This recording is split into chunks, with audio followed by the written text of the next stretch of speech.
നമസ്കാരം.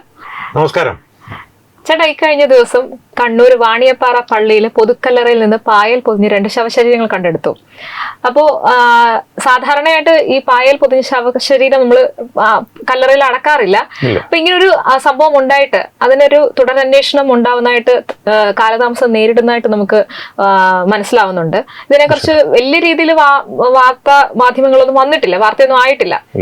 കുറച്ച് social media പേജുകളിൽ വരുന്നുണ്ട്, 1-2 വാർത്ത വരുന്നുണ്ട്. അപ്പം ഈ ഒരു സംഭവത്തില് ഇപ്പം ധർമ്മസ്ഥലയിലായിരുന്നു ഏതാനും മാസങ്ങൾക്ക് മുമ്പ് ഒരു വലിയ വിഷയമായിരുന്നു ധർമ്മസ്ഥല. അപ്പൊ അവിടെ അസ്ഥികളുണ്ട്, അല്ലെങ്കിൽ പെൺകുട്ടികളുടെ ശവശരീരം കുഴിച്ചിട്ടു എന്നൊക്കെ പറഞ്ഞ് വലിയ രീതിയിൽ വാർത്തയായിരുന്നു. അപ്പം ഈ ധർമ്മസ്ഥലയിലെ ഒരു സംഭവം ഇവിടുത്തെ ഒരു സംഭവം കൂടെ നമുക്ക് ഏകദേശം ഒരു സാമ്യമുണ്ട്. അപ്പൊ അവിടെ ഇല്ലാത്ത അസ്ഥികൾക്ക് വേണ്ടി കാണിച്ച ഒരു തിടുക്കവും മാധ്യമങ്ങളുടെ ആ ഒരു എന്താ പറയാ ഒരു ആവേശമൊക്കെ ഉണ്ടല്ലോ, അത് ഈ ഒരു വിഷയത്തിൽ കാണുന്നില്ല. ചേട്ടൻ എന്താണ് തോന്നുന്നത് ഒരു വിഷയം നോക്കുമ്പോൾ? മാധ്യമങ്ങളിലേക്ക് വരാം. അതിനു മുമ്പ് ഈ പശ്ചാത്തലത്തിൽ ഒരു കാര്യം ഒന്ന് ആദ്യമേ എടുത്തു പറയണം. ധർമ്മസ്ഥല സ്ഥിതി ചെയ്യുന്ന കർണാടകത്തിലും വാണിയമ്പാറ സ്ഥിതി ചെയ്യുന്ന കേരളത്തിലും ഇപ്പോൾ ഭരണത്തിലിരിക്കുന്നത് കോൺഗ്രസ് ആണ്.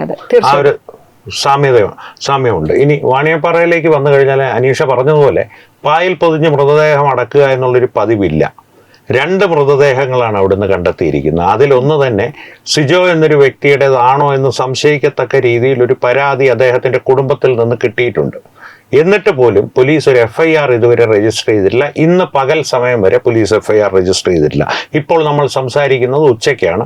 ഇപ്പോൾ രജിസ്റ്റർ ചെയ്തിട്ടുണ്ടോ എന്നറിയില്ല, പക്ഷെ ഇതിനു മുൻപ് വരെ രജിസ്റ്റർ ചെയ്യപ്പെട്ടിട്ടില്ല. ഇനി മാധ്യമങ്ങളുടെ കാര്യം അനീഷ പറഞ്ഞു, സത്യമാണ്. എന്നാൽ മാധ്യമങ്ങൾ വാർത്ത കൊടുത്തിട്ടില്ലേ എന്ന് ചോദിച്ചാൽ കൊടുത്തിട്ടുണ്ട്.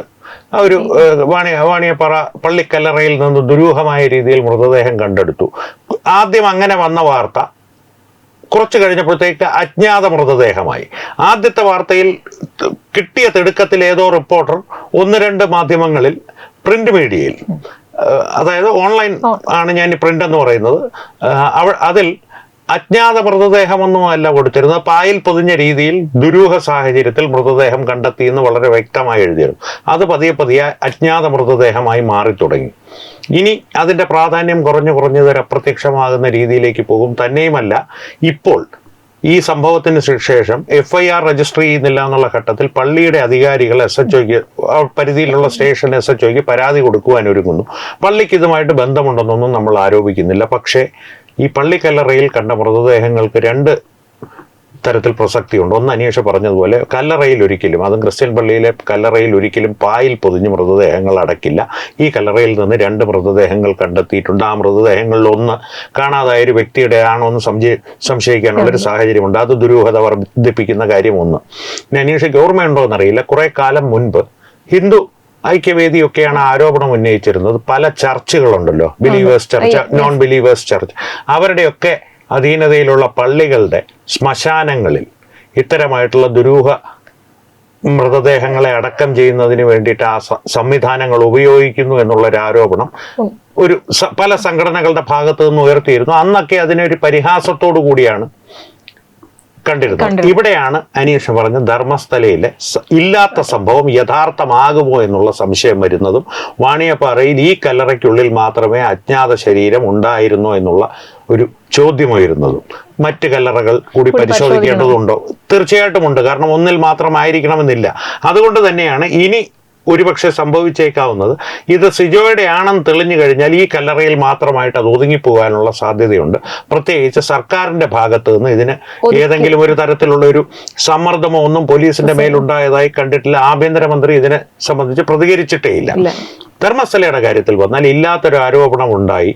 അതിന്റെ പേരിൽ JCB വരെ ഇറക്കി 5000-ന് മേൽ സ്ത്രീകളെ ബലാത്സംഗം ചെയ്ത് കൊന്ന് കുഴിച്ചുമൂടിയിട്ടുണ്ട്. ഇല്ലാത്തൊരു തലയോട്ടി കിട്ടും, എവിടുന്ന് ഒരെണ്ണം കിട്ടി, പഴയ ഒരു ശ്മശാനമായിരുന്നു അത്. അതിലും ഏറ്റവും ഭയാനകമായ ഒരു കാര്യം, ഇല്ലാത്ത മകൾ, അവർക്ക് മകളെ ഇല്ല, എന്റെ മകളെ അവിടെ കൊന്നു കുഴിച്ചു മൂടിയിട്ടുണ്ട് എന്നുള്ളൊരു വ്യാജ വാർത്തയുമായി പരാതി എന്ന് പറഞ്ഞാൽ ഔദ്യോഗികമായ പരാതി അല്ല, മാധ്യമങ്ങളുടെ മുമ്പിലുള്ള ഒരു പരാതിയുമായി ഒരു സ്ത്രീയെ ഇറക്കി. അതിന്റെ ബന്ധങ്ങൾ വന്നെത്തിയത് ഇവിടുത്തെ ലോറി ഉടമ മനാഫിലാണ്. ലോറി ഉടമ മനാഫിൽ നിന്ന് ഇപ്പോഴും പുതിയ കാര്യങ്ങൾ വരുന്നു. ഇത്രയും വ്യാജ വാർത്തകൾ ചമച്ച ധർമ്മസ്ഥലയിൽ, പേരെടുത്ത് തന്നെ പറയാം, നമ്മുടെ ട്രീ കട്ടർ ചാനലിലെ മുട്ടയൊക്കെ അവിടെ പോയി ടെന്റ് അടിച്ച് താമസിക്കുകയായിരുന്നു. അല്ലെങ്കിൽ അതിനെക്കുറിച്ചുള്ള വാർത്തകൾ പിന്തുടരും. ഇപ്പോൾ മരംകൊത്തി മുതലാളിയോടോ മൊട്ടയോടോ ആരോടെങ്കിലും ചോദിച്ചാൽ വാണിയപ്പാറ എന്നുള്ളൊരു സ്ഥലം ഗൂഗിളിൽ പോലും ഞങ്ങൾ കണ്ടിട്ടില്ല എന്നുള്ള ഭാവത്തിലാണ് അവർ നിൽക്കുന്നത്.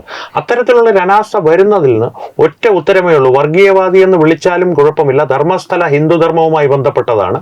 വാണിയപ്പാറ ഹിന്ദു ഇതര ധർമ്മവുമായി ബന്ധപ്പെട്ടതാണ്. ഹിന്ദു ഇതര ധർമ്മം എന്ന് ഞാൻ എടുത്തു പറയുന്നത് ക്രിസ്ത്യാനികളുടെ കാര്യത്തിൽ മാത്രമല്ല, ജിഹാദികളുടെ കാര്യത്തിൽ ഒരല്പം കൂടുതൽ ഇത്തരത്തിലുള്ള ശുഷ്കാന്തി സർക്കാർ സംവിധാനങ്ങളുടെ ഭാഗത്തു നിന്ന് ഉണ്ടാകുമെന്നുള്ളത് ദുഃഖകരമായ അനുഭവത്തിന്റെ വെളിച്ചത്തിൽ പറയുകയാണ്. ധർമ്മസ്ഥലയുടെ കാര്യം പറയുമ്പോൾ മറ്റൊരു കാര്യം കൂടി പറയാനുണ്ട്. ഇപ്പം പ്രകാശ് രാജ്, സിനിമാ നടൻ പ്രകാശ് രാജും ഇതിനകത്ത് ഉൾപ്പെട്ട ഇപ്പൊ കഴിഞ്ഞ കുറച്ച് ദിവസങ്ങളായിട്ട് ഒരു വാർത്തയുണ്ടായിരുന്നു. അതിലെ പ്രതിയായിട്ടുള്ള ചിന്നയ്യ പ്രകാശ് രാജിനെ കോൺടാക്ട് ചെയ്തിട്ടുണ്ടെന്ന് പറഞ്ഞിട്ടൊരു പ്രകാശ് രാജ് കോൺടാക്ട് ചെയ്തിട്ടുണ്ടെന്ന് പറഞ്ഞിട്ടൊരു മൊഴി കൊടുത്തിട്ടുണ്ടായിരുന്നു, ഹർജി സമർപ്പിച്ചിട്ടുണ്ടായിരുന്നു. പക്ഷെ പ്രകാശ് രാജ് മാധ്യമങ്ങൾക്ക് മുന്നിൽ വന്നിട്ട് പറഞ്ഞത് ചിന്നയ്യനെ വിളിച്ചിട്ടുണ്ട്, പക്ഷേ ബാക്കി പറഞ്ഞിട്ടുള്ള കാര്യങ്ങളൊന്നും സമ്മതിച്ചിട്ടില്ല. അത് മാത്രമല്ല, പ്രകാശ് രാജ് ഈ ഒരു ധർമ്മസ്ഥല വിഷയം വന്നപ്പം ഘോരം പ്രസംഗിച്ചത് 200-ലധികം പെൺകുട്ടികളെ കൊന്നു കുഴിച്ചുകൂടി, അങ്ങനെയാണ് മോദി സർക്കാർ രാജിവെക്കണം എന്നൊക്കെ പറഞ്ഞ് വലിയ രീതിയിൽ വിവാദങ്ങളൊക്കെ ഉണ്ടാക്കിയ ഒരു വ്യക്തിയാണ്. പക്ഷെ ഇപ്പൊ ഇങ്ങനെ ഒരു സംഭവം വന്നപ്പോ ആള് പല രീതിയിൽ ഉരുണ്ട് കളിക്കുന്നതായിട്ടൊരു ഫീലാണ് എനിക്ക് തോന്നിയത്. ഇപ്പൊ അത് മാത്രമല്ല, ഇപ്പം വ്യാജ വോട്ടർ ID കാർഡൊക്കെ ബന്ധപ്പെട്ട് അദ്ദേഹം ഒരു ക്രമക്കേടൊക്കെ ഉണ്ടെന്ന് പറഞ്ഞിട്ട് ഇപ്പൊ ഒരു കേസൊക്കെ വരുന്നുണ്ട്, ഒരു പരാതിയൊക്കെ നിലനിൽക്കുന്നുണ്ട്. കോടതി 2 വട്ടം സമൻസ് ഒക്കെ അയച്ചിട്ടുണ്ട്. പുള്ളിക്കാരൻ അതിനൊന്നും പ്രതികരിച്ചിട്ടില്ല. അപ്പം നിലവിൽ ഈ പ്രകാശ് രാജൊക്കെ ഇതിന്റെ ഒരു പിന്നിൽ ഒരു വലിയ ലോബി ഇതിന് പിന്നിലുണ്ട്. അപ്പൊ അതിനൊക്കെ മുന്നിൽ നിന്ന് കളിക്കുന്ന ഒരാളാണ്. അപ്പം എന്താണ് ചേട്ടന് തോന്നുന്നത്? പ്രകാശ് രാജ് ഒരു കളിപ്പാവ് തന്നെയാണ്. നല്ല വില ആര് കൊടുത്താലും അയാൾക്ക് താല്പര്യമുള്ള ഒരു ആശയങ്ങളോട് ചേർന്ന് നിന്ന്, അല്ലെങ്കിൽ അയാൾക്ക് വിരോധമുള്ള ഒരു ആശയത്തിനെതിരെ ഇറങ്ങി കളിക്കുവാൻ അയാൾക്ക് നല്ല താല്പര്യമുള്ള ഒരു വ്യക്തിയാണ്. പിന്നെ അദ്ദേഹത്തെ സംബന്ധിച്ച് പറയുകയാണെങ്കിൽ ഒരു കാര്യം പാതി തമാശയായിട്ടും പാതി കാര്യമായിട്ടും കേൾക്കുന്നവരെടുത്താൽ മതി. അദ്ദേഹത്തിന്റെ മാതാവ് ഈ അടുത്തിടയ്ക്ക് മരണപ്പെട്ടു പോയിരുന്നു. ക്രിസ്ത്യൻ വിധി പ്രകാരമാണ് അടക്കം ചെയ്ത്. ഞാൻ അതിലേക്കല്ല പോകുന്നത്. 80-ന് മേൽ വയസ്സുണ്ടായിരുന്നു അദ്ദേഹത്തിന്റെ മാതാവിന്. അവരെ യാതൊരു തരത്തിലും അപമാനിക്കാൻ ഉദ്ദേശമില്ല എനിക്ക്. പക്ഷേ പ്രകാശ് രാജിന്റെ ഈ സ്വഭാവങ്ങളെല്ലാം ഇപ്പോൾ പുറത്തു വരുമ്പോൾ എനിക്ക് തോന്നുന്നത് 80 വയസ്സിന് ഒരു ദിവസം താഴെയായിരുന്നു അദ്ദേഹത്തിന്റെ മാതാവിന്റെ മരണം സംഭവിച്ചിരുന്നെങ്കിൽ അതിന്റെ ഉത്തരവാദിത്വം മോദി ഏറ്റെടുക്കണമെന്ന് അദ്ദേഹം ഒരുപക്ഷെ ട്വീറ്റ് ചെയ്തതിന്. അതാണ് അദ്ദേഹത്തിന്റെ ഒരു പ്രവർത്തന രീതി. അങ്ങനെ ഉണ്ടായേക്കാം. ആ മാതാവിന് അത് അനുഭവിക്കേണ്ടി വന്നില്ല, ആ മാതാവിന്റെ ആത്മാവിന്. അതിന് ദൈവത്തോട് നമുക്ക് നന്ദി പറയാം. ഇനി പ്രകാശ് രാജിന്റെ മറ്റ് കൃത്യങ്ങളിലേക്ക് വരികയാണെങ്കിൽ, അടിസ്ഥാനപരമായിട്ട് നരേന്ദ്രമോദി സർക്കാർ അധികാരത്തിൽ വന്നൊരു 5 വർഷങ്ങൾ പ്രകാശ് രാജ് എന്ന വ്യക്തി സിനിമയിൽ അഭിനയിച്ച് നിശബ്ദനായി കഴിയുകയായിരുന്നു. പിന്നെ ഏതോ ഒരു ഘട്ടത്തിൽ വെച്ച് ഏതോ ഒരു സംഘടനയോ അല്ലെങ്കിൽ ഒരു തൽപര കക്ഷികളുമായോ ഒരു ബന്ധം അദ്ദേഹത്തിനുണ്ടായിട്ടുണ്ട്. ഒരു കാര്യം മനസ്സിലാക്കുക, രാഷ്ട്രീയമായിട്ടോ അല്ലെങ്കിൽ സാമൂഹികമായിട്ടോ യാതൊരു തരത്തിലുള്ള അവഗാഹവുമുള്ളൊരു വ്യക്തിയല്ല പ്രകാശ് രാജ്. കൃത്യമായിട്ട് അദ്ദേഹം തിരഞ്ഞെടുപ്പിൽ മത്സരിക്കുന്ന സമയത്ത് സുബ്രഹ്മണ്യ സ്വാമിയെ പോലുള്ളവരുമായി പൊതുവേദിയിൽ പങ്കെടുത്ത് ഒരു സംവാദത്തിൽ ഏർപ്പെട്ടപ്പോൾ അദ്ദേഹത്തിന്റെ വിവരക്കേടുകൾ ജനത്തിന് വെളിപ്പെട്ടതാണ്. അടിസ്ഥാനപരമായിട്ട് സിനിമയിൽ ക്യാമറയുടെ മുൻപിൽ രഘുവരൻ എന്നുള്ളൊരു നടന്റെ അസാന്നിധ്യം മുതലെടുത്ത് വന്ന സാമാന്യം ഭേദപ്പെട്ടൊരു നടനാണ് അദ്ദേഹം. പക്ഷെ സാമൂഹിക കാര്യങ്ങളിൽ വട്ടപൂജ്യം, മറ്റേ സ്ഫടികത്തിൽ ശങ്കരാടി പറയുന്ന പോലെ വകതിരിവ് വട്ടപൂജ്യം എന്ന് പറയുന്ന പോലെ വിവരം വട്ടപൂജ്യമായൊരു വ്യക്തിയാണ് അദ്ദേഹം. അദ്ദേഹം എന്തെങ്കിലും ഒരു പ്രശ്നം മോദിയുടെയോ അല്ലെങ്കിൽ BJPയുടെയോ RSSന്റെയോ നേരെയോ ഉപയോഗിക്കാൻ എന്നുള്ളൊരു സൂചന കണ്ടാൽ ചാടി വീഴുന്ന ഒരു വ്യക്തിയാണ്. അങ്ങനെയുള്ളൊരു വ്യക്തിയെ കുട്ടിക്കുരങ്ങനെ കൊണ്ട് ചൂടുചോറ് വാരിക്കുന്നത് പോലെ ഈ ലോറി ഡ്രൈവർ മനാഫ് ഉൾപ്പെടെയുള്ള, ലോറി ഉടമ മനാഫ് ഉൾപ്പെടെയുള്ള സംഘം, മനാഫാണ് ഈ സംഘത്തലവനെന്ന് ഞാൻ പറയുന്നില്ല, ഒരുപാട് പേരുണ്ട്. അവരെല്ലാം ഇതിന്റെ ഒരു 2ാം നിരയാണ്. ഇതിന്റെ എല്ലാം പിന്നിൽ കൃത്യമായ ലക്ഷ്യത്തോടു കൂടി പ്രവർത്തിക്കുന്ന ഒരു സംഘടനയുണ്ട്, അല്ലെങ്കിൽ സംഘടനകളുണ്ട്. കാരണം ഇതിന്റെ ലക്ഷ്യം ആത്യന്തികമായി ധർമ്മസ്ഥല എന്നുള്ള സനാതന ധർമ്മത്തിന് വളരെ പ്രധാനപ്പെട്ട, കർണാടകത്തിനെ സംബന്ധിച്ച് പറയുകയാണെങ്കിൽ ഒരു കാര്യം കൂടി, ഇപ്പൊ ശശികല ടീച്ചർ ഒരു പോസ്റ്റ് ഷെയർ ചെയ്തിട്ടുണ്ട്, ഞാൻ അതിലേക്ക് വരികയായിരുന്നു. കാരണം സനാതന ധർമ്മത്തിന് പ്രധാനപ്പെട്ട ഒരു ചരിത്ര സ്മാരകം എന്നുള്ളതിനും അപ്പുറം സനാതന ധർമ്മത്തിന് വേണ്ടി നിരവധി സത്കർമ്മങ്ങൾ ചെയ്യുന്ന, കർണാടകയിൽ മാത്രമല്ല ഭാരതമൊട്ടാകെ തന്നെ പ്രശസ്തി ആർജിച്ചൊരു ക്ഷേത്രമാണ്. അതിന്റെ ചുറ്റുമായിട്ട് അതിന്റെ ട്രസ്റ്റും സ്ഥാപനങ്ങളുമായിട്ട് അവർ ചെയ്യുന്ന സത്പ്രവർത്തികൾ, പുണ്യപ്രവർത്തികൾ, അന്നദാനം തുടങ്ങി പാവപ്പെട്ട കുട്ടികളെ പഠിപ്പിക്കുന്നതും ഒരു സമൂഹത്തിന്റെ ഒരു പുനർനിർമ്മാണത്തിന് വേണ്ടി അവർ ചിലവഴിക്കുന്ന പണവും കണ്ടാൽ ഞെട്ടിപ്പോവും. അതിന്റെ കണക്കുകൾ കേട്ടാൽ നമ്മൾ ഞെട്ടിപ്പോവും. കൃത്യമായിട്ട് നമ്മൾ തന്നെ അതിനെ കുറിച്ചൊരു വാർത്ത ചെയ്തിരുന്നു. അനീഷ തന്നെയാണ് അത് ചെയ്തിരുന്നതെന്ന് എനിക്ക് തോന്നുന്നു. ആ വാർത്തയുടെ ലിങ്ക് ഇതിൽ കൊടുക്കാം, കാരണം പ്രേക്ഷകരെ ഒന്ന് കണ്ടിരിക്കേണ്ടതാണ്. ഡിസ്ക്രിപ്ഷനിൽ നമുക്ക് കൊടുക്കാമെന്ന് തോന്നുന്നു. ഇനി അതിലേക്ക് വന്നു കഴിഞ്ഞാൽ അതുകൊണ്ട് തന്നെ ഈ സമൂഹത്തിന്റെ ഒരു ഉന്നമനത്തിനായിട്ടും ഐക്യം, അതാണ് ഹിന്ദുക്കളുടെ കാര്യത്തിൽ ഇവർ ഭയപ്പെടുന്ന ഏറ്റവും ഭയപ്പെടുന്ന ഒരു കാര്യം. അത്തരത്തിലൊരു ഐക്യം ഉണ്ടാക്കാൻ ഇത്തരത്തിലുള്ള സ്ഥാപനങ്ങളും ക്ഷേത്രങ്ങളും സഹായകരമാവുമെന്ന് ഹിന്ദുക്കൾക്കറിയില്ല, പക്ഷെ ഇവർക്കറിയാം. അതുകൊണ്ടാണ് അതിനെ തകർക്കുവാനുള്ള ഇത്തരം വ്യാജ വാർത്തകളുമായി ഇവർ മുന്നോട്ട് വരുന്നത്. പ്രകാശ് രാജിനെ പോലുള്ളവരെ കളിപ്പാവകളായി മുന്നിൽ നിർത്തുന്നത്. പ്രകാശ് രാജിന് അടിസ്ഥാനപരമായിട്ട് വിവരവുമില്ല. പണത്തിന് വേണ്ടി അദ്ദേഹം എന്തും ചെയ്യും, അല്ലെങ്കിൽ എന്തെങ്കിലും ഒരു പണത്തിന് വേണ്ടിയിട്ട് അല്ലെങ്കിൽ ആശയത്തിന് വേണ്ടി ദിസ് ഓർ ദാറ്റ് തെറ്റായ ഒരു കാര്യത്തിന് വേണ്ടി മുന്നിട്ടിറങ്ങാൻ അദ്ദേഹത്തിന് മടിയൊന്നുമില്ല എന്നുള്ളത് ഇപ്പോൾ തെളിയിക്കപ്പെട്ടിരിക്കുന്നു. തന്നെയുമല്ല, അനീഷ അവസാനം സൂചിപ്പിച്ചതുപോലെ വ്യാജ വോട്ടർ ക്രമക്കേട്, വോട്ടർ ID കാർഡിലുള്ള ക്രമക്കേടിന് വേണ്ടിയിട്ട് കർണാടകയിൽ കോടതി 2 തവണ സമൻസ് അയച്ചിട്ടും ഹാജരാകുവാൻ അദ്ദേഹം തയ്യാറായിട്ടില്ല. ഇപ്പോൾ അദ്ദേഹത്തിന്റെ പേരിൽ ജാമ്യമില്ലാ വാറണ്ട് പുറപ്പെടുവിപ്പിച്ചിരിക്കുകയാണ്. അടിസ്ഥാനപരമായിട്ട് അടിമുടി കള്ളത്തരം നിറഞ്ഞ, നമ്മുടെ തിരുവനന്തപുരം ഭാഷയിൽ പറഞ്ഞ ഫ്രോഡാണ് എന്ന് വേണമെന്ന് പറയാവുന്ന ഒരു വ്യക്തിയാണ് താനെന്ന് പ്രകാശ് രാജ് ഓരോ ദിവസവും തെളിയിച്ചു കൊണ്ടിരിക്കുകയാണ്. അതുകൊണ്ടായിരിക്കും മാധ്യമങ്ങൾക്ക് മുന്നിൽ പുള്ളിക്കാരന് എന്ത് പറയണം എന്നുള്ളത് അറിയില്ല.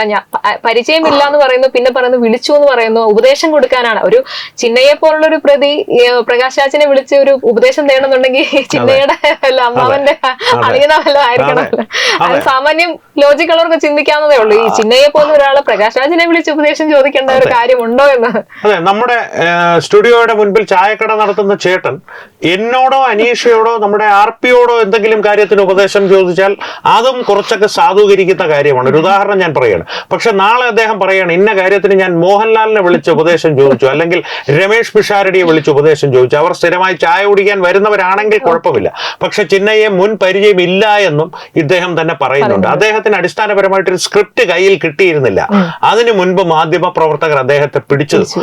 ഇതുകൊണ്ടാണ് ഈ പരിഭ്രമം അദ്ദേഹം ക്യാമറയുടെ മുൻപിൽ പ്രകടിപ്പിച്ചത് കൊണ്ടാണ് ഞാൻ പറഞ്ഞത് അദ്ദേഹം ഒരു എബോവ് ആവറേജ് നടനാണെന്ന്, നല്ല നടനാണെന്ന് ഞാൻ പറയാത്തത്. വലിയ തെറ്റില്ലാത്തൊരു നടനാണ്. നല്ല നടനാണെങ്കിൽ അത് ഇംപ്രവൈസ് ചെയ്ത് അദ്ദേഹം രക്ഷപ്പെട്ടു പോയേനെ. അദ്ദേഹം സ്ക്രിപ്റ്റ് അനുസരിച്ച് മാത്രം ക്യാമറയ്ക്ക് മുൻപിലും ക്യാമറയ്ക്ക് പുറകിലും ഇതിന് കൃത്യമായിട്ടുള്ള സ്ക്രിപ്റ്റ് തയ്യാറാക്കാൻ ഉള്ളവർ. ലോറി ഉടമ മനാഫ് എവിടെ മുങ്ങിയെന്ന് അറിയില്ല, അവരുടെ ജയിലിലാണോ അതോ ജിഹാദിന് പോയോ എന്നറിയില്ല. മറ്റുള്ളവരൊക്കെ ഓരോരുത്തരായി അപ്രത്യക്ഷരായി കൊണ്ടിരിക്കുകയാണ്. ഇപ്പോൾ ചിന്നയും പ്രകാശ് രാജും മാത്രമാണ് ധർമ്മസ്ഥലയുടെ വള്ളിക്കെട്ടിന്റെ 2 അറ്റം പിടിച്ചു നിൽക്കുന്നത്. പെട്ടു എന്നുള്ളത് സത്യമാണ്. കാരണം ഇതിന്റെ പിന്നിൽ നിന്ന് ഇതിനൊരു വലിയ പ്രശ്നമുണ്ട്. ഇപ്പോ പ്രകാശ് രാജിന് ഇനി കുറ്റസമ്മതം നടത്തുമ്പോൾ തന്നെ ആരാണ് ഇതിന് പ്രേരിപ്പിച്ചത് എന്ന് പറയണമെങ്കിൽ ഏറ്റവും കൂടിയത് ലോറി ഉടമ മനാഫിൽ വരെ പറയാം. അതിനപ്പുറത്തേക്കുള്ള ഒരു പേര് പ്രകാശ് രാജ് മിണ്ടിപ്പോയാൽ അതോടെ തീർന്നു. എന്താകും അദ്ദേഹത്തിന് സംഭവിക്കുക എന്നുള്ളത് മറ്റാർക്കറിയില്ലെങ്കിലും അദ്ദേഹത്തിന് വ്യക്തമായിട്ട് അറിയാം. അതും അദ്ദേഹത്തിന്റെ പരിഭ്രമം നിറഞ്ഞ മുഖത്ത് നിന്ന് നമുക്ക് വായിച്ചെടുക്കാൻ സാധിക്കും. കാരണം നമ്മൾ ഇന്നും ഇന്നലെ അല്ലല്ലോ ഈ പണി തുടങ്ങിയിട്ട്. ഓക്കെ ചേട്ടാ, ഇപ്പൊ വേറൊരു വാർത്ത എന്ന് പറയുന്നത്, കഴിഞ്ഞ ദിവസം പത്തനംതിട്ട ഓമലൂരിലുള്ള എലോഹിം വർഷിപ്പ് സെന്ററിൽ ഒരു 17 വയസ്സുകാരനെ ക്രൂരമായിട്ട് ആക്രമിച്ച അവിടുത്തെ ജീവനക്കാര്, അതുമായിട്ട് ബന്ധപ്പെട്ട വാർത്തകൾ മാധ്യമങ്ങൾ ചർച്ച ചെയ്തു തുടങ്ങിയത്. അപ്പം കൂടുതൽ വാർത്തകളിലേക്ക് വരുമ്പോൾ ആ ഒരു സെന്ററിന് ലൈസൻസ് പോലും, അതായത് അനധികൃത പ്രവർത്തനം, ഫണ്ട് തിരിമറി പോലുള്ള പ്രവർത്തനങ്ങളാണ് അതിന്റെ പിന്നെ നടക്കുന്നത് എന്നാണ് വരുന്ന റിപ്പോർട്ടുകൾ സൂചിപ്പിക്കുന്നത്. അപ്പം BJP പ്രതിഷേധം നടന്നിട്ടുണ്ട്. അതിന്റെ ഉടമസ്ഥനായിട്ടുള്ള ബിനു വാഴമുട്ടം എന്ന് പറയുന്ന ഒരാള് ഫ്രോഡാണെന്ന തരത്തിലുള്ള കമന്റുകൾ സോഷ്യൽ മീഡിയയിൽ വരുന്നുണ്ട്. അപ്പം ഇയാൾക്ക് അനധികൃതമായിട്ട് സ്വത്ത്, വേറൊരു പണിക്കും പോകുന്നില്ല, ദൈവത്തിന്റെ മറവിൽ പാവങ്ങളെ വിശ്വാസം, അങ്ങനെ പറഞ്ഞുകൊണ്ടുള്ള ഒരു വ്യക്തിയാണ്. അപ്പം അയാൾക്കെതിരെ അന്വേഷണം വേണമെന്ന രീതിയിൽ BJP നല്ല രീതിയിൽ പ്രക്ഷോഭം, പ്രതിഷേധമൊക്കെ നടത്തിയിട്ടുണ്ട്. അപ്പം ഇങ്ങനെയാണ് വാർത്ത കൂടുതലും ചാനലുകളിലൊക്കെ ചർച്ചയായി തുടങ്ങിയത്. സത്യസന്ധമായി പറഞ്ഞാൽ BJP ആ ഒരു പ്രതിഷേധവുമായി മുന്നിട്ടിറങ്ങിയില്ലായിരുന്നെങ്കിൽ ഇപ്പോൾ എങ്ങനെയാണോ ഈ വാണിയപ്പാറയിലെ വാർത്തകൾ അവർ പ്രക്ഷേപണം ചെയ്തത് അതുപോലെ ഒതുങ്ങിപ്പോകേണ്ട ഒരു വാർത്തയായിരുന്നു. അര ദിവസത്തെ ആയുസ് മാത്രം ഉണ്ടാകേണ്ടിയിരുന്ന ഒരു വാർത്തയായിരുന്നു. ഇപ്പം അപ്പൊ ഇങ്ങനെ ഒരു സംഭവം ഉണ്ടായപ്പോഴത്തേക്കും കോൺഗ്രസ്, സുഡാപ്പി, SDPI അങ്ങനെ പോലുള്ള പുരോഗമന പാർട്ടിക്കാരൊക്കെ, മതേതര പാർട്ടികളൊക്കെ RSSനെതിരെ അല്ലെങ്കിൽ BJPക്കെതിരെ പറഞ്ഞു തുടങ്ങിയിട്ടുണ്ട്. അതായത് ഈ പ്രശ്നങ്ങളല്ല അവർക്ക് പ്രധാനം. ഇങ്ങനെ ഒരു 17 വയസ്സുകാരനെ മർദ്ദിച്ചു അല്ലെങ്കിൽ അതിന്റെ പിന്നിൽ നടക്കുന്ന പ്രവർത്തനങ്ങളോ ഒന്നുമല്ല. RSSകാര് ആരാധന തടസ്സമുണ്ടാക്കി എന്ന രീതിയിലാണ് അവർ പറയുന്നത്. അപ്പൊ എന്തായിരിക്കും ഇവര് എന്താണ് ഉദ്ദേശിക്കുന്നത്? ഇങ്ങനെ ഒരു ഇതിന്റെ മറവിൽ എന്തെങ്കിലും ഇപ്പൊ ഈ ധർമ്മസ്ഥല പോലെയൊക്കെയുള്ള അത് തകർക്കാൻ നിശ്ചയിക്കപ്പെട്ട കുറച്ച് ലോബികളോട് നമ്മൾ പറഞ്ഞല്ലോ, അതേപോലുള്ള ലോബികൾ ഇതിനും പിന്നിൽ പ്രവർത്തിക്കുന്നുണ്ടോ? ഈ ആരാധനയുടെ മറവിൽ മറ്റെന്തെങ്കിലും പരിപാടിയാണോ? എന്താണ് ചേട്ടന് തോന്നുന്നത്? ആരാധനയുടെ മറവിൽ ഈ പാസ്റ്റർ ബിനു അല്ലെങ്കിൽ ഈ ബിനു വാഴമുട്ടം എന്ന് പറയുന്ന വ്യക്തി നടത്തിക്കൊണ്ടിരുന്നത് ഏതാണ്ട് ക്രിമിനൽ പരിപാടികൾ തന്നെയാണ്, കുറ്റകരമായിട്ടുള്ള എന്തോ പ്രവൃത്തികളൊക്കെയാണെന്നുള്ളത് സംശയിക്കുവാൻ തക്ക നിരവധി തെളിവുകൾ നമ്മുടെ മുമ്പിലുണ്ട്, നാട്ടുകാരുടെ മൊഴികളായി തന്നെ. തന്നെയുമല്ല, ഇതിൽ ഏറ്റവും അനീഷ പറഞ്ഞതിൽ വളരെ പ്രധാനപ്പെട്ടൊരു ഘടകമുണ്ട്. ഈ ഇതുമായി സംബന്ധിച്ചുള്ള വാർത്തകൾ നമ്മൾ പ്രക്ഷേപണം ചെയ്തതായാലും മറ്റ് സാമൂഹ്യ മാധ്യമങ്ങളിൽ വന്നതായാലും അതിന് കീഴെയുള്ള കമന്റുകൾ വായിച്ചു നോക്കണം. RSSകാരല്ല, അവിടെ ക്രിസ്ത്യാനികളാണ് അതിനെതിരെ പ്രതികരിക്കുന്നത്. കാരണം ഇവൻ ഫ്രോഡാണ്, കർത്താവിന്റെ പേരും പറഞ്ഞ് കച്ചവടം ചെയ്യുന്നതാണ്, ഇന്ന പറഞ്ഞൊരു ആയിരക്കണക്കിന് കമന്റുകളാണ് ഇയാൾക്കെതിരെ വരുന്നത്. അതായത് ക്രിസ്ത്യൻ സമൂഹം, ചില നല്ലൊരു വിഭാഗം ആളുകൾ ഇയാളും ഇയാളുടെ പിൻഗാമികൾ അല്ലെങ്കിൽ അനുയായികൾ എന്ന് പറയുന്നവർ ക്രിസ്ത്യാനികളെ അല്ല എന്ന് പരസ്യമായി പ്രഖ്യാപിക്കുന്നുണ്ട്. അത്തരത്തിലാണ് ഇവരുടെ ഒരു പ്രവർത്തന രീതി. ഇനി മറുവശത്തേക്ക് ഈ RSS അല്ലെങ്കിൽ BJPയുടെ പ്രതിഷേധമാണിത് വെളിച്ചത്ത് വരുവാനും ഇപ്പോഴും ഇങ്ങനെ ലൈവായി നിൽക്കുവാനുമുള്ള ഏറ്റവും വലിയ കാരണമെന്ന് നമ്മൾ പറഞ്ഞു. അതുകൊണ്ട് തന്നെയാണ് ഒരു പരിഭ്രമത്തോടു കൂടി കോൺഗ്രസ്സുകാരും SDPIക്കാരും കമ്മ്യൂണിസ്റ്റുകാരും കുറച്ചു മുമ്പേ ഉദയഭാനുവിന്റെ ഒക്കെ പ്രസ്താവന വന്നിരുന്നു, ആരാധനാ സ്വാതന്ത്ര്യത്തിൽ RSS ഇടപെടുന്നത് ന്യൂനപക്ഷ വേട്ടാണ്. BJPക്കാരാണ് ഏറ്റവും കൂടുതൽ ന്യൂനപക്ഷങ്ങളെ ചേർത്ത് നിർത്തിയിട്ടുള്ളത്. തന്നെയല്ല, ഈ ന്യൂനപക്ഷ വേട്ട എന്ന് പറയുന്നതിൽ ഇപ്പോൾ അടിസ്ഥാനപരമായിട്ട് ഇവരുടെയൊക്കെ പ്രസ്താവന കണ്ടു കഴിഞ്ഞാൽ SDPIക്കാരുടെയും കമ്മ്യൂണിസ്റ്റുകാരുടെയും ആരാധനാ സ്വാതന്ത്ര്യത്തോടുള്ള ഒരു താല്പര്യം കണ്ട് കണ്ണു നിറഞ്ഞു പോയി. അതൊരു വശത്ത്. മറുവശത്ത് ഇപ്പോൾ ഇവരുടെയൊക്കെ പ്രസ്താവന കണ്ടു കഴിഞ്ഞാൽ നിങ്ങൾ വേണമെങ്കിൽ കർത്താവിനെ 4 പറഞ്ഞോളൂ, പാസ്റ്റർ ബിനുവിനെ ഒന്നും പറയാൻ പാടില്ല എന്നുള്ള അവസ്ഥയിലാണ്. ഈ ഇന്നലെ ആരാധനയ്ക്ക് വന്നവരെ തടഞ്ഞു എന്നുള്ളതാണല്ലോ ഇതിന്റെ പ്രശ്നം. ചിന്തിച്ചു നോക്കൂ, ലൈസൻസ് ഇല്ലാത്തൊരു സ്ഥാപനത്തിൽ ആരാധന, അതും ഒരു കുറ്റകൃത്യം ആരോപിക്കപ്പെട്ട ഒരു സ്ഥാപനത്തിന്റെ പേരിൽ പാസ്റ്റർ ബിനുവിനെ കണ്ടുകിട്ടിയിട്ടില്ല ഇതുവരെ. ഒളിവിലല്ല എന്ന് അദ്ദേഹം പ്രഖ്യാപിക്കുന്നുണ്ട് ഇടയ്ക്കിടയ്ക്കിരുന്ന്. അത് നമ്മുടെ ഒരു ഗോൾഡ് ഉണ്ടായിരുന്നല്ലോ, ഒരു തട്ടിപ്പ്, മുക്താദിർ ഗോൾഡ്, അൽ മുക്താദിർ, അദ്ദേഹം ഇതുപോലെ ഭീകരമായ തട്ടിപ്പ് നടത്തി മുങ്ങി കഴിഞ്ഞു. അതിന്റെ വാർത്തകൾ പുറത്തു വന്നപ്പോൾ ഞാൻ മുങ്ങിയിട്ടില്ല എന്ന് പറഞ്ഞ ഇടയ്ക്കിടയ്ക്ക് വീഡിയോ പുറത്തുവിടുകയാണ്. അതാണ് ഈ പാസ്റ്റർ ബിനുവിന്റെ പ്രസ്താവന കണ്ടപ്പോൾ എനിക്ക് ഓർമ്മ വന്നു. ഇത്തരത്തിലുള്ള സംഭവങ്ങൾ നടക്കുമ്പോൾ അവിടെ വന്ന് ആരാധന നടത്തണമെന്ന് വാശി പിടിച്ചു വരുന്ന ഭക്തരുടെ കാര്യം ഒന്ന് ആലോചിച്ച് നോക്കൂ. അടിസ്ഥാനപരമായിട്ട് ഏതെങ്കിലും ഒരു പള്ളി ഇടവകയിൽ, കൊള്ളാവുന്ന പള്ളി ഇടവകയിലാണെങ്കിൽ അതിന്റെ പ്രതികരണം അപ്പം തന്നെ ഉണ്ടാവും. ഇനി പറയാൻ പോകുന്ന കാര്യത്തിനെ സംബന്ധിച്ച് അവിടുത്തെ വികാരി അച്ഛനെ ഏതെങ്കിലും ഒരു ക്രിമിനൽ കേസിന് പോലീസ് അറസ്റ്റ് ചെയ്തു, ഞായറാഴ്ച രാവിലെയാണ് അറസ്റ്റ് ചെയ്തത്. അന്ന് ഞങ്ങൾക്ക് കുർബാന കൂടിയേ പറ്റുള്ളൂ എന്ന് പറഞ്ഞ് ഏതെങ്കിലും കൊള്ളാവുന്ന ക്രിസ്ത്യാനി ആ പള്ളിയിൽ വരുമോ? ഇല്ല. ബിഷപ്പിന്റെ അവിടുന്ന് പുതിയ വികാരിയെ കൊണ്ടുവന്ന് ചെയ്യുകയും പറ്റുമെങ്കിൽ ആ വികാരി കിട്ടി 2 എണ്ണം പൊട്ടിച്ചിട്ട് ഞങ്ങൾ പോലീസ് ജീപ്പിലേക്ക് കയറ്റുകയും ചെയ്യാവുന്ന കൊള്ളാവുന്ന ക്രിസ്ത്യാനികൾ പറയുള്ളൂ. എനിക്ക് അനുഭവമുള്ളതാണ്. കാരണം അടിസ്ഥാനപരമായിട്ട് ഞാൻ വരുന്നത് ഏറ്റുമാനൂർ, നല്ല നസ്രാണികളെ പരിചയമുള്ളതാണ്. അതുകൊണ്ട് തന്നെ അവരുടെ സ്വഭാവം അതാണ്. ഇത്തരത്തിലുള്ള ഒരു പ്രക്രിയ അവർ ചെയ്യുന്നത് അടിസ്ഥാനപരമായിട്ട് ഈ പാസ്റ്റർ ബിനുവിന് ജനപിന്തുണയുണ്ട് എന്ന് നിയമപാലകരെ ബോധ്യപ്പെടുത്താനുള്ള ഒരു ശ്രമമായിട്ടാണ് ഇന്നലെ അവിടെ ആൾക്കാരെത്തിയത്. ആ എത്തിയവരെ ഓരോരുത്തരെയും ശ്രദ്ധിച്ചോളൂ. എല്ലാവരും കൃത്യമായിട്ടുള്ള വസ്ത്രധാരണം, മേക്കപ്പ്, കണ്ണാടി, അഭിനയശീലം, ഇതെല്ലാം ഉള്ളത്. ഒരു വശത്ത് നിന്ന് കർത്താവിനെ നോക്കി കൈപൊക്കി ഇത് ചെയ്യുന്നു. ഇനി മറ്റൊരു കാര്യം കൂടി ഇവരുടെ കാര്യത്തിൽ അന്വേഷിക്കണമെന്നാണ് എൻ്റെ വ്യക്തിപരമായിട്ടുള്ള അഭിപ്രായം. ഇവരുടെ എല്ലാം പേര് നോക്കിയാൽ ബിനു പ്രഭാകരൻ, ശാലിനി വർമ്മ, ഇതൊക്കെയായിരിക്കും. അടിസ്ഥാനപരമായിട്ട് ഹൈന്ദവ നാമങ്ങൾ നിലനിർത്തി ചില പ്രത്യേക വിഭാഗങ്ങളുടെ, പ്രത്യേകിച്ച് SC/ST വിഭാഗങ്ങളിൽ നിന്ന് അവർക്ക് ലഭ്യമാകേണ്ട ആനുകൂല്യങ്ങൾ കവരുന്ന ഇത്തരം കപടമുഖക്കാരുണ്ട്. അവരുടെ ഒരു സംഘടനയാണോ ഇത് എന്ന് പോലുമുള്ള സംശയം ഇപ്പോൾ ഇവരെ സംബന്ധിച്ച് പ്രകടിപ്പിക്കാതെ വയ്യ. പക്ഷേ SDPIക്കാരും കമ്മ്യൂണിസ്റ്റുകാരും കോൺഗ്രസ്സുകാരും ഒരേ സ്വരത്തിൽ BJPക്കെതിരെ ഇപ്പോൾ ഇത്തരത്തിലുള്ള ഒരു ആരോപണം ഉയർത്തുന്നത് ന്യൂനപക്ഷങ്ങൾ, പ്രത്യേകിച്ച് തൃശൂർ സുരേഷ് ഗോപിയുടെ വിജയത്തോടുകൂടി ക്രിസ്ത്യൻ വിഭാഗത്തിൽ നല്ലൊരു വിഭാഗം BJPയുമായി അടുക്കുകയാണോ എന്നുള്ളൊരു സംശയമല്ല, നല്ല ഭയം അവർക്കുണ്ട്. അത് ഏതെങ്കിലും തരത്തിൽ തെറ്റിക്കണമെന്നുള്ള ഏകധാരണയോടുകൂടി ഒരു ഏകാത്മകമാണ് ഇവരുടെ മനസ്സ് അക്കാര്യത്തിൽ പ്രവർത്തിക്കുന്നത്. ക്രിസ്ത്യാനികളെ ഒരു തരത്തിലും മണിപ്പൂരേക്ക് നോക്കൂ, ഞങ്ങൾ മുൻപ് അടിച്ചു മാറ്റട്ടെ എന്ന് പറഞ്ഞ് BJPയാണ് പ്രശ്നം. പറയുന്നല്ലോ, നമ്മുടെ TG മോഹൻദാസ് സാർ ഇടയ്ക്കിടയ്ക്ക് പറയുമായിരുന്നു, എന്തെങ്കിലും ഇത്തരത്തിലുള്ളൊരു ക്രിസ്ത്യൻ ഔട്ട്റീച്ചോ അല്ലെങ്കിൽ അതുപോലുള്ള പ്രോഗ്രാം, സഭകൾ കയറി ഇറങ്ങുന്നതിനല്ല പറയുന്നത്, ക്രിസ്ത്യൻ സമുദായത്തെ ഒരു വിശ്വാസത്തിലെടുക്കുന്ന പ്രവൃത്തി BJPയുടെ ഭാഗത്ത് നിന്നുണ്ടായാൽ പിറ്റേ ദിവസം ദീപികയിലോ മനോരമയിലോ ഒരു വാർത്ത വരും, അല്ലെങ്കിൽ 24-ലോ റിപ്പോർട്ടറിലോ ഒരു വാർത്ത വരും. ഉത്തർപ്രദേശിൽ സ്വാമി അടകടാനന്ദൻ അല്ലെങ്കിൽ അല്ലെങ്കിൽ ഘടാഘടിയൻ സ്വാമി ഏതെങ്കിലും കന്യാസ്ത്രീയെ തുറച്ചു നോക്കി എന്ന് പറഞ്ഞൊരു വാർത്ത വരും. അതോടുകൂടി ഇവിടെ മൊത്തം പ്രശ്നമായി. ഈ മാർക്ക് ലിഞ്ഞോ എല്ലാം കൂടി തെരുവിൽ കിടന്ന് പൊട്ടിത്തെറിക്കും. MC റോഡിൽ കിടന്ന് അങ്ങ് പൊട്ടിത്തെറിക്കും അവര്. അതോടുകൂടി BJP 2 ചൂട് പിന്നോക്കം മാറും. അയ്യോ, അങ്ങനെ കുഴപ്പമുണ്ടെങ്കിൽ ഞങ്ങളില്ല എന്നുള്ള രീതി. അത് BJPയുടെ ഒരു മാന്യതയാണ്. പക്ഷെ അതൊരു രാഷ്ട്രീയപരമായിട്ട് അതിനെ നേരിടുക എന്നുള്ളത് വേണം. പക്ഷെ ഇപ്പോൾ അത് മാറി വരുന്നുണ്ട്. അതിന്റെ ഒരു സൂചനയാണ് ഈ ഏലോഹിം സെന്ററിന് നേരെ BJP നടത്തിയ പ്രതിഷേധം. യാതൊരു തരത്തിലുള്ള സമ്മർദ്ദത്തിനും വഴങ്ങാതെ കൃത്യമായിട്ട് ദേശീയ നേതൃത്വം പറഞ്ഞത് അത് തന്നെയാണ്. അല്ലെങ്കിൽ സംസ്ഥാന നേതൃത്വം അവർക്ക് കൃത്യമായിട്ടുള്ള നിർദ്ദേശവും അനുവാദവും നൽകിയിരുന്നു. അത് സന്തോഷകരമായിട്ടുള്ള കാര്യമാണ്. കാരണം അടിസ്ഥാനപരമായിട്ട് ഈ സഭയോ പാതിരിമാരെയോ അല്ല BJP വിശ്വാസത്തിൽ എടുക്കേണ്ടത്. ഇവർ കുഞ്ഞാടുകളായി കൊണ്ടു നടക്കുന്ന ചൂഷണം ചെയ്യുന്ന ക്രിസ്ത്യൻ സമൂഹത്തെയാണ്. അതിൽ തന്നെ ഇത്തരത്തിലുള്ള പാസ്റ്റർ ബിനുമാരെയും അനുയായികളെയും വേർതിരിച്ച് നിർത്തി നിയമത്തിന്റെ മുമ്പിൽ കൊണ്ടുവന്ന് അവരുടെ യഥാർത്ഥ മുഖം സമൂഹത്തിന്റെ മുമ്പിൽ വെളിപ്പെടുത്തുകയാണ്.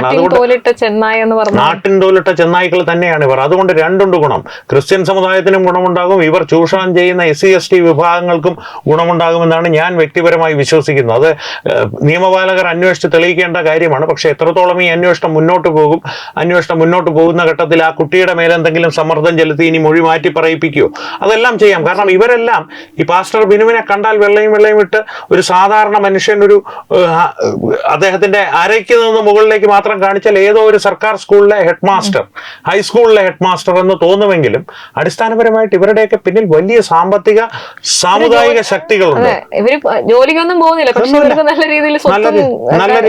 രീതിയിൽ ജീവിക്കുന്നു. അദ്ദേഹത്തിന്റെ ബാക്കിയൊന്നും നോക്കട്ടെ, അദ്ദേഹത്തിന്റെ ശരീരപ്രകൃതി തന്നെ കണ്ടു കഴിഞ്ഞാൽ ഇതിനൊരു അനാമനാഥ സംതൃപ്തിക്ക് ഒരു പഞ്ഞവും ഇല്ല എന്നുള്ളത് കൃത്യമായിട്ട് അറിയാം. ഒരു കമന്റ് ഞാൻ കണ്ടിരുന്നു, കൊറോണ ഒക്കെ വന്നപ്പോ ഇവർ എവിടെ പോയി എന്നൊക്കെ ചോദിച്ചിട്ട് ഒരു കമന്റ്സ് ഒക്കെ ഉണ്ടായിരുന്നു. ഒരുപാട് കമന്റ്സ് വരുന്നുണ്ട്.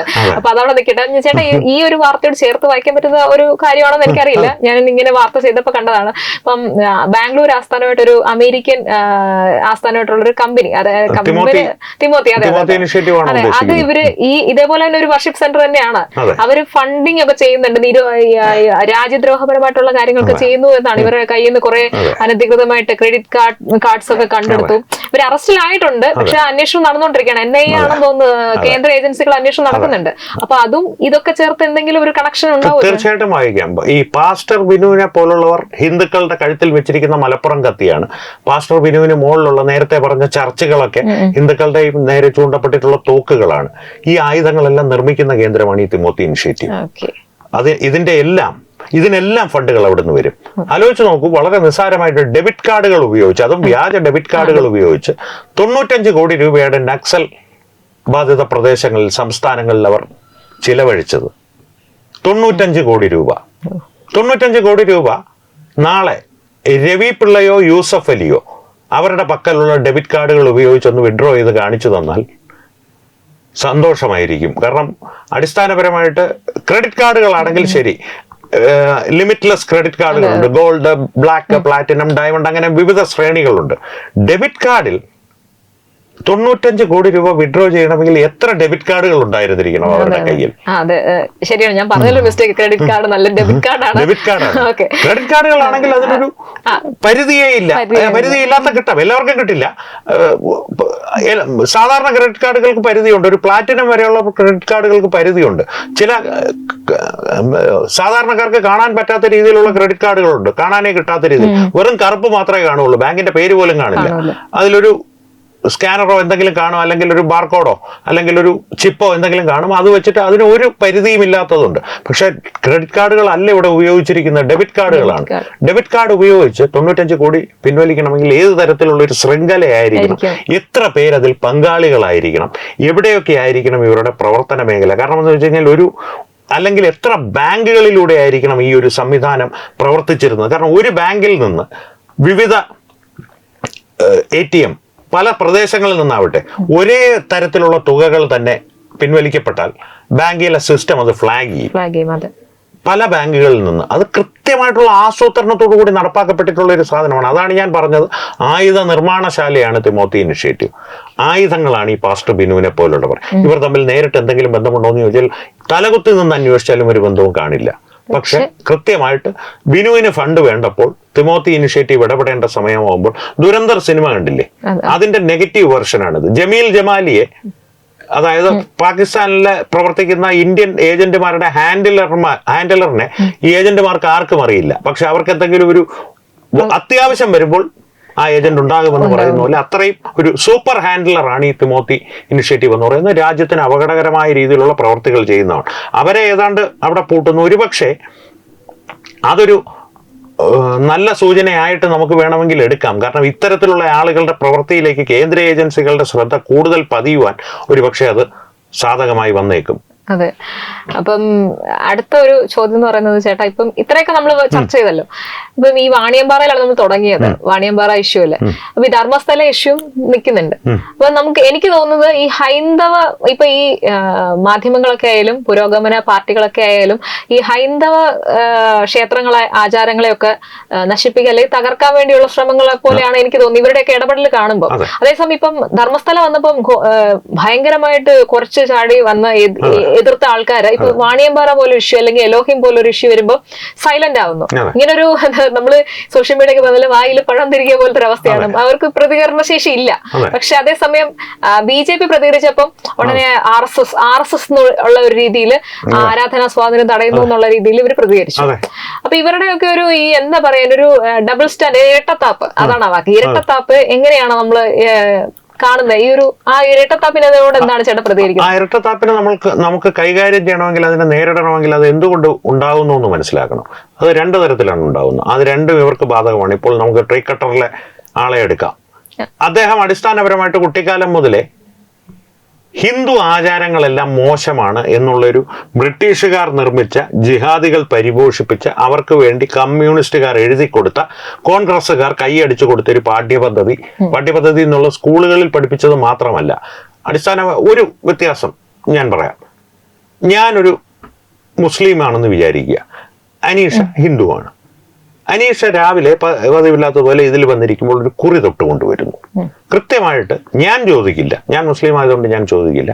ഓഫീസിലുള്ള ഒരുവിധപ്പെട്ട എല്ലാവരും അനീഷയോട് ചോദിക്കും. നമ്മുടെ സ്റ്റുഡിയോയിലുള്ള എല്ലാവരും ചോദിക്കും, ഇന്ന് കുറിയൊക്കെ തൊട്ടിരിക്കുന്നില്ല, അമ്പലത്തിൽ പോയോ? അതായത് പതിവില്ലാത്തത് എന്തോ ചെയ്തു എന്നുള്ള രീതിയിൽ. നേരെ മറിച്ച് ഞാൻ തലയിൽ ഒരു തൊപ്പിയും വെച്ച് വന്നാൽ ആരും ചോദിക്കില്ല എൻ്റെ അടുത്ത്, എന്തുകൊണ്ട് ഇങ്ങനെ തൊപ്പിയും വെച്ച് കൊണ്ടുവന്നു. പെട്ടെന്നൊരു ദിവസം ഞാൻ തൊപ്പിയും വെച്ച് കൊണ്ടുവന്നാൽ സാധാരണക്കാരും ചോദിക്കില്ല. ഏതെങ്കിലും ഒരു നിഷ്കളങ്കൻ ചോദിച്ചാൽ അവന്റെ പേരിൽ മതനിന്ദയ്ക്ക് കേസ് വേറെ വരും. അത് അവരുറപ്പാക്കും. ഇത്തരത്തിലാണ് ഈ ഒരു എന്താ പറയാ, നമുക്ക് മോൾഡ് ചെയ്തെടുക്കുക എന്ന് പറയില്ലേ. കുട്ടിക്കാലം മുതലേ കേരളീയ മലയാളിയുടെ മനസാക്ഷിയും അറിവിനെയും സാമൂഹ്യ ബോധത്തെയും ഉരുവാക്കിയെടുക്കുന്നത്. അത് വളരെ ആസൂത്രിതമായ പദ്ധതികളിലൂടെ കൃത്യമായിട്ട്. ഇതിന്റെ പിന്നിൽ ജിഹാദി മനസ്ഥിതിയുള്ളവർ തന്നെയായിരുന്നു. കാരണം ഞാൻ പലപ്പോഴും പറയാറുള്ളൊരു കാര്യമുണ്ട്, ഈ തുർക്കി ഇന്നതിൻ്റെ അവസ്ഥ മോശമാണ്.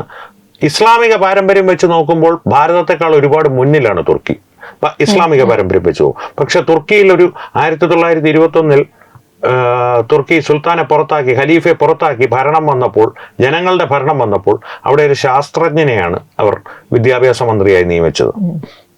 സ്വതന്ത്ര ഭാരതത്തിലെ വിദ്യാഭ്യാസ മന്ത്രി ആരായിരുന്നു? ആദ്യത്തെ വിദ്യാഭ്യാസ മന്ത്രി ഒരു മൗലാനയായിരുന്നു. അതിന്റെ വ്യത്യാസം നമ്മുടെ പാഠ്യപദ്ധതിയിൽ ഉണ്ടായിട്ടുണ്ട്. അത് ഒന്നാമത്തെ കാര്യം. രണ്ടാമത്തെ കാര്യം എന്ന് പറയുന്നത്, അടിസ്ഥാനപരമായിട്ട് ഇവരുടെ ഒരു ഈ ആശയം തലയിൽ ഊട്ടി ഉറപ്പിച്ചു കഴിഞ്ഞല്ലോ. അടിസ്ഥാനപരമായിട്ട് ഹൈന്ദവ ആചാരങ്ങളെല്ലാം മോശമാണ്, അല്ലെങ്കിൽ കളിയാക്കപ്പെടേണ്ടതാണ്, അങ്ങനെ പരസ്യമായി പ്രദർശിപ്പിക്കപ്പെടാൻ പാടില്ലാത്തതാണ്.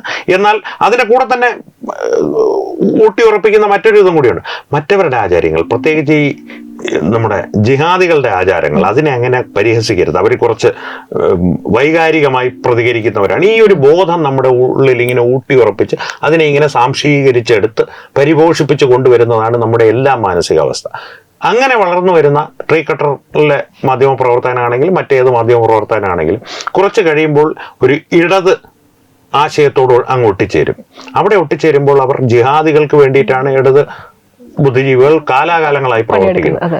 പിന്നെ അവരുടെ ഏക ലക്ഷ്യമെന്നോ അല്ലെങ്കിൽ ഏക കർമ്മമെന്ന് പറയുന്നത് ജിഹാദികൾക്ക് വേണ്ടിയിട്ട് കുരച്ചുകൊണ്ടിരിക്കുക.